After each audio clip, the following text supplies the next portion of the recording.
समय पहले की बात है, जब एक गांव में हेनरी नाम का एक गरीब व्यापारी अपनी पत्नी और एक बेटे के साथ एक छोटी सी झोपड़ी में रहता था। वो हर रोज सुबह बाजार में जाता और अपना व्यापार खत्म कर रात को लौट आता। सारे गांव के लोग उसे एक मेहनती इंसान मानते थे।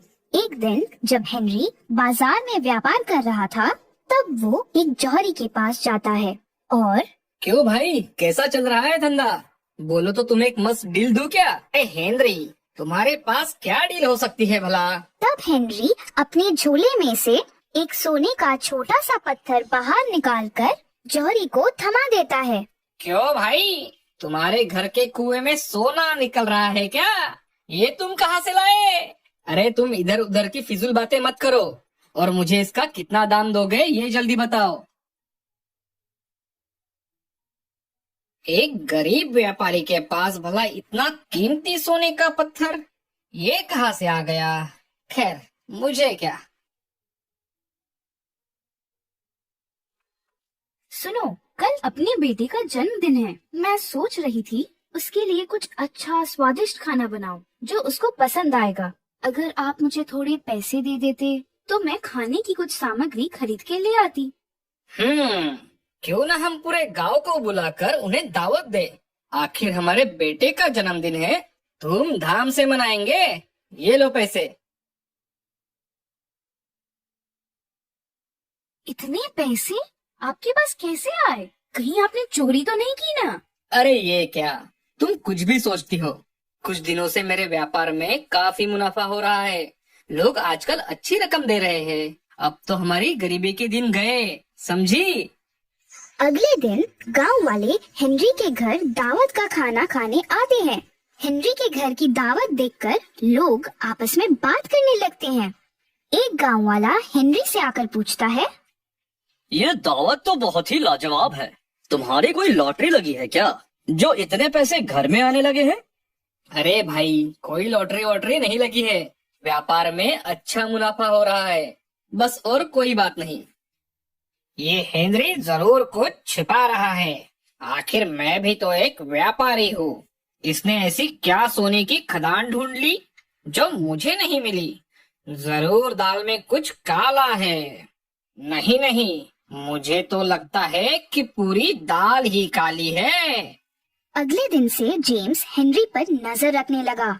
घर से बाजार तक हेनरी पर नजर रखे जेम्स उसका पीछा करने लगा।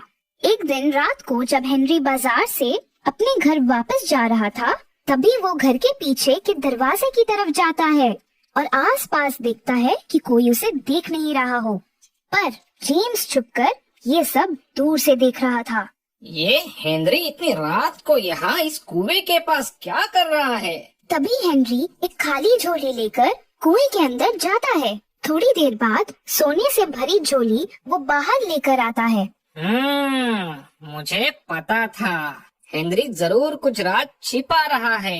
अभी मुझे पता चला कि ये इतना अमीर कैसे बन गया। अब जब मुझे इसके बारे में पता चल ही चुका है, तो क्यों ना थोड़ा इसका फायदा लिया जाए। थोड़ा धन बांटने से कौन सा हेनरी गरीब हो जाएगा। ऐसा करता हूँ, कल मैं रात को इसके अंदर चला जाता हूँ और अपने लिए थोड़ा सोना बाहर लेकर आता हूँ। फिर अपनी पत्नी को देता हूँ, वो बहुत खुश हो जाएगी। अगले दिन जेम्स रात को चोरी छिपे उस कुएं में जाने की तैयारी करता है। जेम्स अंदर उतर जाता है। तब उसे कुएं के अंदर सिर्फ झाड़ियां और अंधेरा ही दिखता है। थोड़ा आसपास देखने के बाद जेम्स को एक सुरंग दिखाई देता है। कुएं में सुरंग? शायद उस सुरंग के पार ही होगा ढेर सारा सोना। मैं तो आज माला माल होने वाला हूँ। जेम्स उस सुरंग को पार कर लेता है। जैसे ही वो सुरंग के आखिरी छोर तक पहुंचता है, वैसे ही उसे चारों तरफ सोना ही सोना दिखाई देता है।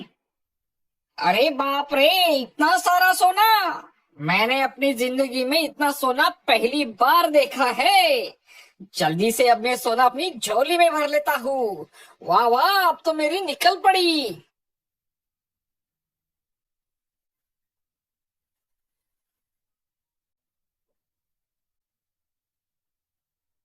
वाह वाह, ये तो आपने बहुत ही बढ़िया खबर सुनाई है। कल ही जौहरी से इसका भाव करा कर लाती हूँ। जेम्स की पत्नी जौहरी के पास जाती है और उसे उस सोने के बदले बहुत अच्छी रकम मिलती है। हर रोज रात को जेम्स हेनरी के कुएं में जाता और झोली भरकर सोना अपने साथ घर लेके आता। देखो तो, मैंने अपने लिए कितनी सारी नई साड़ियाँ खरीद ली है और ये जेवर सब मेरे हैं, मेरे। क्यों ना आज इनसे कहकर थोड़ा ज्यादा सोना लेके आने को बोलती हूँ। रोज रोज कितनी बारी हेनरी के कुएं से चोरी छिपे सोना लाएंगे। अगर एक साथ ही ढेर सारा सोना लेकर आएंगे तो कई महीने तक कुएं में जाने की जरूरत ही नहीं होगी। हाँ, यही सही रहेगा। सुनो, आज रात आप ढेर सारे झोले लेकर जाओ और मेरे लिए बहुत सारा सोना लेकर आओ। एक साथ ही अगर ढेर सारा सोना घर पर आएगा तो आपको हर रात कुएं में जाने की जरूरत नहीं होगी। हाँ, बात तो तुम बिल्कुल सही कह रही हो। मैं आज रात को ही ढेर सारा सोना लेकर आता हूँ। जेम्स कुएं में जाता है और सोना निकालना शुरू करता है। जैसे ही वो एक जगह से बहुत सारा सोना निकालने जाता है, वैसे ही उस कुएं की दीवार कमजोर होने लगती है। अरे ये क्या हो रहा है? कुएं की दीवार में दरार आ रही है। मुझे जल्दी यहाँ से निकलना होगा, वरना मैं इसी कुएं में फंस जाऊंगा। पर जाने से पहले थोड़ा और सोना लेता हूँ।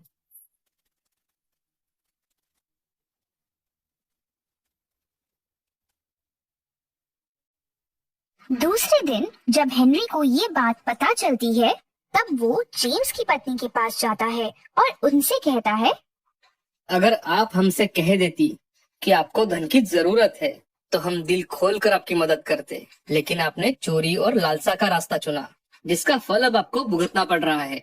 लालच एक ऐसा दानव है जिसे कभी संतुष्ट नहीं किया जा सकता। उसके लिए कुछ भी पर्याप्त नहीं है। इंसान धन दौलत से अमीर नहीं होता, वह अपने विचारों से अमीर होता है। बहुत समय पहले की बात है। एक छोटा सा राज्य था जिसे राजा अलेक्जेंडर चलाया करते थे। ये उसी राज्य की कहानी है जिस राज्य में एक प्रिंस रहा करता था जिसका नाम था चार्ल्स। वो काफी चतुर और समझदार था, एकदम अपने पिता की तरह। उसने वो सारी चीजें सीखी जो एक प्रिंस को आनी चाहिए। प्रिंस होने के साथ साथ वो एक अच्छा इंसान भी था। चार्ल्स अपने पिताजी की राजगद्दी को संभाले हुए देख काफी प्रसन्न हुआ करता था। ये बात राजा ने गौर की और राजा को समझ आ गया कि यही सही वक्त है प्रिंस को शाही तलवार से रूबरू करवाने का। राजा अपने भाई अल्बर्ट से कहते हैं, मुझे लगता है चार्ल्स बड़ा हो रहा है, यही सही वक्त है। प्रिंस को अब शाही तलवार सौंप देनी चाहिए। अल्बर्ट अपने भाई से जलता था क्योंकि राजा और चार्ल्स को सब पसंद करते थे। एक दिन राजा अलेक्जेंडर अपने भाई अल्बर्ट के साथ प्रिंस चार्ल्स के कमरे में गए। क्या हुआ पिताजी, आज आप यहाँ? आपने मुझे बुला लिया होता, मैं आ जाता। आपने क्यों कष्ट किया यहाँ आने का? राजा हंसते हुए बोलते हैं कि बेटा, आज मैं बहुत विशेष काम से तुम्हारे पास आया हूँ। प्रिंस काफी उत्साह के साथ राजा की बात सुनने लगा। राजा अपनी तलवार निकालते हुए उसे बताते हैं कि बेटा, ये देखो, ये है हमारी पुश्तैनी तलवार जो हमारे दादा परदादा के जमाने से चलती आ रही है। ये तलवार आज से तुम्हारी हुई। पर पिताजी, ये तो आपकी तलवार है ना? हाँ बेटा, अब तुम बड़े हो रहे हो और अब तुम्हें ही आगे जाकर ये गद्दी संभालनी है।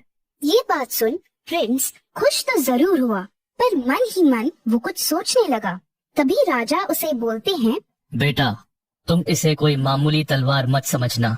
ये तलवार हमेशा तुम्हारी रक्षा करेगी और सभी मुसीबतों से तुम्हें बचाएगी।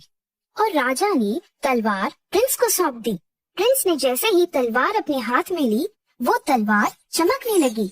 पिताजी, ये तलवार लेकर मैं एक योद्धा से कम महसूस नहीं कर रहा हूँ। ये मुझे काफी अलग शक्तियों का अनुभव दे रही है। तुम इसे अपने से कभी दूर मत करना, चाहे कुछ भी हो जाए। तुम इसे अपने से कभी दूर मत जाने देना। हाँ पिताजी, मैं हमेशा ध्यान रखूंगा।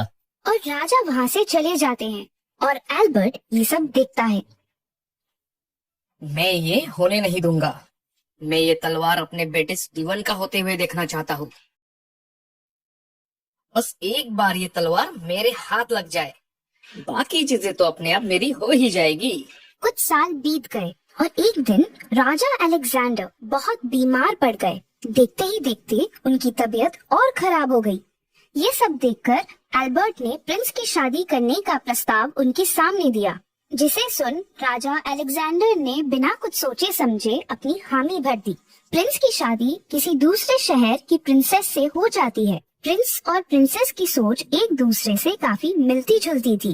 एक दिन राजा चार्ल्स कहते हैं, आज से तुम्हारा ध्यान अंकल एल्बर्ट रखेंगे और तुम्हें उनका कहना मानना पड़ेगा। कुछ दिनों बाद राजा चल बसे और सारा बोझ अब चार्ल्स पे आ जाता है। पर चार्ल्स चीजें काफी अच्छे से संभाल लेता है। एक दिन अब तो तुम्हारे पिता भी नहीं रहे, तो ये तलवार अब तुम्हारे किस काम की? नहीं अंकल एल्बर्ट, पिताजी की ये आखिरी निशानी है। मैं इसे कभी भी किसी कीमत पे अपने से दूर नहीं कर सकता। तो ये ऐसे तलवार मुझे नहीं देने वाला। अब मुझे ही कुछ करना होगा। एक दिन प्रिंस अपनी पत्नी को लेकर उसके शहर जा रहे होते हैं। तभी कुछ सिपाही उसे घेर लेते हैं। तुम्हें पता नहीं मैं कौन हूँ। हट जाओ मेरे रास्ते से, वरना अंजाम काफी बुरा होगा। हमें जो करना है वो तो हम करके ही जाएंगे। चलो अब चुपचाप अपनी तलवार हमें दे दो और हम तुम्हें छोड़ देंगे। किसी भी कीमत पे मैं तुम्हें इसे नहीं दे सकता। ये तलवार ऐसे नहीं देगा। इसकी पत्नी को यहाँ से दूर फेंक दो। नहीं, ऐसा मत करो। मेरी पत्नी को कुछ मत करना। हार मानकर आखिर चार्ल्स को तलवार देनी ही पड़ी। और तभी वहाँ हंसते हंसते एल्बर्ट आ जाता है और चार्ल्स को समझ आ जाता है कि ये सब किया कराया इसके अंकल का ही है। आखिर लोग अपनों से ही हार जाते हैं। अंकल, आपको पिताजी कितना माना करते थे। उन्होंने मुझे और इस राज्य को आपके ऊपर छोड़ दिया और चले गए। पर उन्हें क्या पता था कि उनका ही सगा भाई उनका सबसे बड़ा दुश्मन है। तुम्हारे पिताजी ने मुझे बस अपने काम के लिए इस्तेमाल किया है और मैं ये अपने बेटे के साथ नहीं होने दूंगा। पिताजी को दिए हुए वचन के कारण चार्ल्स विवश हो गया था। राजा और उसकी पत्नी वहीं जंगल के पास एक कुटिया में रहने लगे और अपना जीवन जीने लगे। और दूसरी ओर एल्बर्ट ने सारी चीजें अपने हाथों में ले ली और वो ऐशो आराम की जिंदगी जीने लगा। कुछ साल बीत जाते हैं। राज्य की हालत बिगड़ गई। वो राज्य जो कभी समृद्धि के लिए जाना जाता था, वो अब एक उदास राज्य बन गया था। सब चीजों की कमी पड़ने लगी।